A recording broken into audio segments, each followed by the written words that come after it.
ಬಿಸ್ಮಿಲ್ಲಾಹಿರ್ ರಹಮಾನಿರ್ ರಹೀಮ್. ಪ್ರಿಯ ಸ್ನೇಹಿತರೆ, ಜಗತ್ತಿನಾದ್ಯಂತ ಪ್ರತಿ ವರ್ಷ ಬಕ್ರೀದ್ ಹಬ್ಬವನ್ನು ಅತ್ಯಂತ ಸಂಭ್ರಮದಿಂದ ಆಚರಿಸಲಾಗುತ್ತದೆ. ಈ ಹಬ್ಬದ ಅತ್ಯಂತ ಪ್ರಮುಖ ಭಾಗವೇ ಕುರ್ಬಾನಿ ಅಥವಾ ಪ್ರಾಣಿ ಬಲಿ. ಆದರೆ ನಾವು ಎಂದಾದರೂ ಯೋಚಿಸಿದ್ದೇವಾ, ಕುರ್ಬಾನಿ ಏಕೆ ಕೊಡಲಾಗುತ್ತದೆ? ಇದರ ನಿಜವಾದ ಅರ್ಥವೇನು? ಬಕ್ರೀದ್ ಹಬ್ಬ ಈದ್ ಉಲ್ ಅಜಾ ಆಚರಣೆಗೆ ಬಂದ ಹಿನ್ನೆಲೆಯು ಸುಮಾರು 4000 ವರ್ಷಗಳ ಹಿಂದೆ ನಡೆದ ಒಂದು ಐತಿಹಾಸಿಕ ಮತ್ತು ದೈವಿಕ ಪರೀಕ್ಷಾ ಘಟನೆ. ಇದರ ಬಗ್ಗೆ ತಿಳಿಯೋಣ. ಅಸ್ಸಲಾಮು ಅಲೈಕುಂ ವರಹಮತುಲ್ಲಾಹಿ ವಬರಕಾತಹು. ಇಸ್ಲಾಂ ಧರ್ಮದ ಪ್ರಕಾರ ಸೈಯದುನ ಇಬ್ರಾಹಿಂ ಅಲೈಹಿಸ್ಸಲಾಂ ರವರಿಗೆ ಅಲ್ಲಾಹ್ ಸುಬ್ಹಾನಹು ವ ತಆಲನು ಸತತವಾಗಿ ಕನಸಿನ ಮೂಲಕ ಒಂದು ಆಜ್ಞೆಯನ್ನು ನೀಡುತ್ತಾನೆ. ಅಲ್ಲಾಹ್ ಸುಬ್ಹಾನಹು ವ ತಆಲನು ಸೈಯದುನ ಇಬ್ರಾಹಿಂ ಅಲೈಹಿಸ್ಸಲಾಂ ರವರ ಹೃದಯದಲ್ಲಿ ಅಲ್ಲಾಹನಿಗಿಂತ ಮಿಗಿಲಾದ ಬೇರೆ ಯಾವುದಾದರೂ ಲೌಕಿಕ ವ್ಯಾಮೋಹ ಇದೆಯೇ ಎಂದು ಪರೀಕ್ಷಿಸಲು ಹೀಗೆ ಆಜ್ಞೆ ಕೊಟ್ಟನು. ಸೈಯದುನ ಇಬ್ರಾಹಿಂ ಅಲೈಹಿಸ್ಸಲಾಂ ರವರಿಗೆ ವಯಸ್ಸಾದ ಕಾಲದಲ್ಲಿ ಅನೇಕ ವರ್ಷಗಳ ಪ್ರಾರ್ಥನೆಯ ನಂತರ ಸೈಯದುನ ಇಸ್ಮಾಯಿಲ್ ಅಲೈಹಿಸ್ಸಲಾಂ ರವರು ಜನಿಸಿದರು. ಆದ್ದರಿಂದ ಸೈಯದುನ ಇಬ್ರಾಹಿಂ ಅಲೈಹಿಸ್ಸಲಾಂ ರವರಿಗೆ ತಮ್ಮ ಮಗನ ಮೇಲೆ ಅತಿಯಾದ ಪ್ರೀತಿ ಇತ್ತು. ಅವರಿಗೆ ಸತತವಾಗಿ ಕನಸಿನಲ್ಲಿ ನಿನಗೆ ಅತಿಯಾದ ಪ್ರೀತಿಯ ವಸ್ತುವನ್ನು ನನಗೆ ಬಲಿ ನೀಡು ಎಂದು ಕಾಣಿಸುತ್ತಿತ್ತು. ಅವರು ಕೆಲವು ಒಂಟೆಗಳನ್ನು ಬಲಿ ಕೊಟ್ಟರು. ಒಂದು ದಿನ ಕನಸಿನಲ್ಲಿ ಅವರಿಗೆ ತಮ್ಮ ಅತ್ಯಂತ ಪ್ರೀತಿಯ ಮಗನಾದ ಸೈಯದುನ ಇಸ್ಮಾಯಿಲ್ ಅಲೈಹಿಸ್ಸಲಾಂ ರವರನ್ನು ಅಲ್ಲಾಹ್ ಸುಬ್ಹಾನಹು ವ ತಆಲನಿಗಾಗಿ ಬಲಿ ನೀಡುತ್ತಿರುವುದನ್ನು ಕಂಡರು. ಇದು ಸೈಯದುನ ಇಬ್ರಾಹಿಂ ಅಲೈಹಿಸ್ಸಲಾಂ ರವರಿಗೆ ದೇವರ ಕಡೆಯಿಂದ ಬಂದ ದೊಡ್ಡ ಪರೀಕ್ಷೆಯಾಗಿತ್ತು. ಸೈಯದುನ ಇಬ್ರಾಹಿಂ ಅಲೈಹಿಸ್ಸಲಾಂ ರವರು ಕಿಂಚಿತ್ತೂ ಹಿಂದೆ ಸರಿಯಲಿಲ್ಲ. ಮಗನ ಮೇಲಿನ ಪ್ರೀತಿಗಿಂತ ದೇವರ ಮೇಲಿನ ನಂಬಿಕೆ ದೊಡ್ಡದು ಎಂದು ತೋರಿಸುವ ಕ್ಷಣವಾಗಿತ್ತು. ಕುರಾನ್ನಲ್ಲಿ ಈ ರೀತಿ ಉಲ್ಲೇಖವಿದೆ: ಆ ಬಾಲಕ ಸೈಯದುನ ಇಸ್ಮಾಯಿಲ್ ಅಲೈಹಿಸ್ಸಲಾಂ ತನ್ನ ತಂದೆಯ ಜೊತೆ ಓಡಾಡುವ ಹಾಗಾಗಿದ್ದರು. ಆ ಸಮಯದಲ್ಲಿ ಸೈಯದುನ ಇಬ್ರಾಹಿಂ ಅಲೈಹಿಸ್ಸಲಾಂ ರವರು ಹೇಳಿದರು, ನನ್ನ ಮುದ್ದು ಮಗನೇ, ನಾನು ನಿನ್ನನ್ನು ಬಲಿ ಕೊಡುತ್ತಿರುವುದಾಗಿ ಕನಸಿನಲ್ಲಿ ಕಂಡಿದ್ದೇನೆ. ನಿನ್ನ ಅಭಿಪ್ರಾಯವೇನು ಎಂದು ಕೇಳಿದರು. ಅದಕ್ಕೆ ಮಗನು, ತಂದೆಯೇ, ನಿಮಗೆ ಅಲ್ಲಾಹನು ಆಜ್ಞಾಪಿಸಿರುವುದನ್ನು ಮಾಡಿ. ಇನ್ಶಾ ಅಲ್ಲಾಹ್, ಅಂದರೆ ದೇವರ ಇಚ್ಛೆ ಇದ್ದರೆ ನಾನು ತಾಳ್ಮೆಯಿಂದ ಇರುವುದನ್ನು ನೀವು ಕಾಣುವಿರಿ ಎಂದು ಉತ್ತರಿಸಿದರು. ಸೈಯದುನ ಇಬ್ರಾಹಿಂ ಅಲೈಹಿಸ್ಸಲಾಂ ರವರು ದೇವರಿಂದ ಆಜ್ಞೆ ಬಂದ ತಕ್ಷಣ ಮಗನಿಗೆ ತಿಳಿಸದೆ ನೇರವಾಗಿ ಬಲಿ ಕೊಡಲು ಮುಂದಾಗಲಿಲ್ಲ. ಬದಲಿಗೆ ಅವರು ಮಗನನ್ನು ಹತ್ತಿರ ಕರೆದು, ಮಗನೇ, ನಾನು ನಿನ್ನನ್ನು ಬಲಿ ಕೊಡುತ್ತಿರುವಂತೆ ಕನಸು ಕಂಡಿದ್ದೇನೆ. ನಿನ್ನ ಅಭಿಪ್ರಾಯವೇನು ಎಂದು ಕೇಳಿದರು. ಇಲ್ಲಿ ಒಬ್ಬ ತಂದೆ ತನ್ನ ಮಗನಿಗೆ ನೀಡಿದ ಗೌರವ ಮತ್ತು ಅವರ ನಡುವಿನ ಮುಕ್ತ ಸಂವಾದ ನಮಗೆ ದೊಡ್ಡ ಪಾಠ ಕಲಿಸುತ್ತದೆ. ಇದು ಕೇವಲ ಆಜ್ಞೆ ಅಲ್ಲ, ಬದಲಿಗೆ ಮಗನ ಒಪ್ಪಿಗೆಯೂ ಒಳಗೊಂಡಿತ್ತು. ಸೈಯದುನ ಇಸ್ಮಾಯಿಲ್ ಅಲೈಹಿಸ್ಸಲಾಂ ರವರು ಬಾಲಕರಾಗಿದ್ದಾಗಲೇ ಅವರು ನೀಡಿದ ಉತ್ತರ ಜಗತ್ತಿನ ಇತಿಹಾಸದಲ್ಲಿ ಅತ್ಯಂತ ಶ್ರೇಷ್ಠ ಶರಣಗತಿಯಾಗಿದೆ. ಅವರು, ತಂದೆಯೇ, ನಿಮಗೆ ದೇವರಿಂದ ಏನು ಆಜ್ಞಾಪಿಸಲಾಗಿದೆಯೋ ಅದನ್ನು ಪಾಲಿಸಿ ಎಂದು ಹೇಳುತ್ತಾರೆ.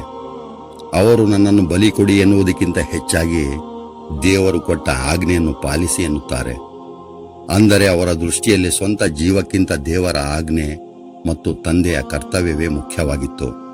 ಇಲ್ಲಿ ಅವರು ತಮ್ಮ ಧೈರ್ಯದ ಬಗ್ಗೆ ಅಹಂಕಾರ ಪಡಲಿಲ್ಲ. ಬದಲಿಗೆ ಇನ್ಶಾ ಅಲ್ಲಾಹ್, ಅಂದರೆ ದೇವರ ಇಚ್ಛೆ ಇದ್ದರೆ ಎಂದು ಹೇಳುವ ಮೂಲಕ ತಮ್ಮ ತಾಳ್ಮೆಯು ದೇವರಿಂದ ಬಂದ ಉಡುಗೊರೆ ಎಂದು ವಿನಮ್ರತೆ ತೋರಿದರು. ಬಲಿಪೀಠದ ಮೇಲೆ ಮಲಗುವಾಗ ಅವರು ತೋರಿದ ಅಸ್ಥಿರತೆ ನಿಜವಾದ ಇಸ್ಲಾಂ ಆಗಿದೆ. ಇನ್ನೊಂದೆಡೆ ಸೈಯದುನ ಇಬ್ರಾಹಿಂ ಅಲೈಹಿಸ್ಸಲಾಂ ರವರು ಸೈಯದ ಹಾಜರ ಸಲಾಮುಲ್ಲಾಹಿ ಅಲೈಹರವರ ಬಳಿ ಬಂದು, ಮಗನನ್ನು ಅಚ್ಚುಕಟ್ಟಾಗಿ ಸಿದ್ಧಪಡಿಸು, ನಾವು ದೇವರಿಗಾಗಿ ಒಂದು ಕಾರ್ಯಕ್ಕಾಗಿ ಹೋಗಬೇಕಿದೆ ಎಂದು ತಿಳಿಸುತ್ತಾರೆ. ಮಗನಿಗೆ ಹೊಸ ಬಟ್ಟೆ ತೊಡಿಸಿ ತಲೆ ಬಾಚಿ ಅತ್ಯಂತ ಪ್ರೀತಿಯಿಂದ ಮಗನನ್ನು ತಾಯಿ ಸಿದ್ಧಪಡಿಸುತ್ತಾಳೆ. ತನಗೆ ಪ್ರಾಣದಂತಿರುವ ಮಗ ಅಂದು ಬಲಿಯಾಗಲು ಹೋಗುತ್ತಿದ್ದಾನೆ ಎಂಬ ಕಲ್ಪನೆಯೂ ಆ ತಾಯಿಗೆ ಇರಲಿಲ್ಲ.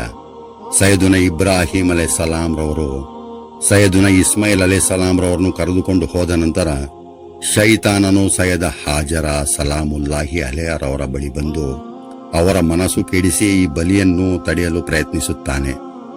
ಶೈತಾನನು ಸೈಯದ ಹಾಜರ ಸಲಾಮುಲ್ಲಾಹಿ ಅಲೈಹರವರ ಬಳಿ ಬಂದು, ನಿನ್ನ ಪತಿ ಮಗನನ್ನು ಎಲ್ಲಿಗೆ ಕರೆದೊಯ್ದಿದ್ದಾರೆ ನಿನಗೆ ಗೊತ್ತೇ ಎಂದು ಕೇಳುತ್ತಾನೆ. ಸೈಯದ ಹಾಜರ ಸಲಾಮುಲ್ಲಾಹಿ ಅಲೈಹರವರು ದೇವರ ಕಾರ್ಯಕ್ಕಾಗಿ ಕರೆದುಕೊಂಡು ಹೋಗಿದ್ದಾರೆ ಎಂದು ತಿಳಿಸುತ್ತಾರೆ. ಆಗ ಶೈತಾನನು, ಅವರು ನಿನ್ನ ಮಗನನ್ನು ಬಲಿ ಕೊಡಲು ಹೋಗುತ್ತಿದ್ದಾರೆ ಎನ್ನುತ್ತಾನೆ. ಅದಕ್ಕೆ ಸೈಯದ ಹಾಜರ ಸಲಾಮುಲ್ಲಾಹಿ ಅಲೈಹರವರು ಆಶ್ಚರ್ಯದಿಂದ ಯಾವುದಾದರೂ ತಂದೆ ಮಗನನ್ನು ಬಲಿ ಕೊಡುತ್ತಾರೆ ಎನ್ನುತ್ತಾರೆ. ಶೈತಾನನು ಹೇಳುತ್ತಾನೆ, ದೇವರು ಅವರಿಗೆ ಬಲಿ ಕೊಡಲು ಆಜ್ಞಾಪಿಸಿದ್ದಾನಂತೆ. ಸೈಯದ ಹಾಜರ ಸಲಾಮುಲ್ಲಾಹಿ ಅಲೇಹರವರು ನೀಡಿದ ಉತ್ತರ ಇತಿಹಾಸದಲ್ಲಿ ಅಜರಾಮರವಾಗಿದೆ. ಅವರು ಹೇಳಿದರು, ಒಂದು ವೇಳೆ ಇದು ಅಲ್ಲಾಹ್ ಸುಬ್ಹಾನಹು ತನ್ನ ಆಜ್ಞೆ ಆಗಿದ್ದರೆ ನನ್ನ ಈ ಒಬ್ಬ ಮಗನಷ್ಟೇ ಅಲ್ಲ, 100 ಇಸ್ಮಾಯಿಲರಿದ್ದರೂ ನಾನು ಅಲ್ಲಾಹ್ ಸುಬ್ಹಾನಹು ತಾಲನಿಗಾಗಿ ಅರ್ಪಿಸಲು ಸಿದ್ಧಳಾಗಿದ್ದೇನೆ ಎಂದರು. ಇಲ್ಲಿ ನಾವು ಗಮನಿಸಬೇಕಾದದ್ದು ತಾಯಿ ಸೈಯದ ಹಾಜರ ಸಲಾಮುಲ್ಲಾಹಿ ಅಲೇಹರವರ ದೇವರ ಮೇಲಿನ ನಂಬಿಕೆ. ವಿಷಯ ತಿಳಿದ ತಕ್ಷಣ ಅವರು ಆತಂಕಕ್ಕೆ ಒಳಗಾಗಲಿಲ್ಲ ಅಥವಾ ಸೈಯದುನ ಇಬ್ರಾಹಿಂ ಅಲೈಹಿಸ್ಸಲಾಂರವರನ್ನು ತಡೆಯಲು ಓಡಲಿಲ್ಲ. ಬದಲಿಗೆ ಅಲ್ಲಾಹನ ಆಜ್ಞೆಯ ಮುಂದೆ ಶಿರಬಾಗಿದರು. ಮಗ ಮರಳದಿದ್ದರೂ ಪರವಾಗಿಲ್ಲ, ದೇವರ ಆಜ್ಞೆ ಪಾಲನೆಯಾಗಲಿ ಎಂಬುದು ಆ ತಾಯಿಯ ತ್ಯಾಗವಾಗಿತ್ತು. ಸೈಯದ ಹಾಜರ ಸಲಾಮುಲ್ಲಾಹಿ ಅಲಿಯಾರವರು ಮಗ ಬಲಿಯಾಗಲು ಹೋಗುತ್ತಿದ್ದಾನೆ ಎಂದು ತಿಳಿದಿದ್ದರು. ಶೈತಾನನು ಬಂದು ಪ್ರಚೋದಿಸಿದಾಗ ಅವರು ತೋರಿದ ಆ ಧೈರ್ಯ ಇದೆಯಲ್ಲ, ಅದುವೇ ಸ್ತ್ರೀ ಶಕ್ತಿಯ ಪರಮೋಚ್ಚ ನಂಬಿಕೆ.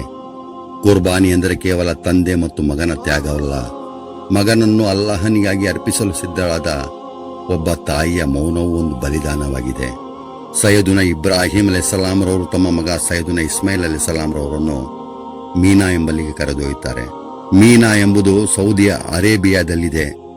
ಸೈಯದುನ ಇಸ್ಮಾಯಿಲ್ ಅಲೈಹಿಸ್ಸಲಾಂರವರು ತಂದೆಗೆ ಹೀಗೆ ಹೇಳುತ್ತಾರೆ, ತಂದೆಯೇ, ನನ್ನ ಕೈಕಾಲುಗಳನ್ನು ಹಗ್ಗದಿಂದ ಬಿಗಿಯಾಗಿ ಕಟ್ಟಿ ಬಲಿ ನೀಡುವ ಸಮಯದಲ್ಲಿ ನೋವಿನಿಂದ ನಾನು ಒದ್ದಾಡಬಹುದು.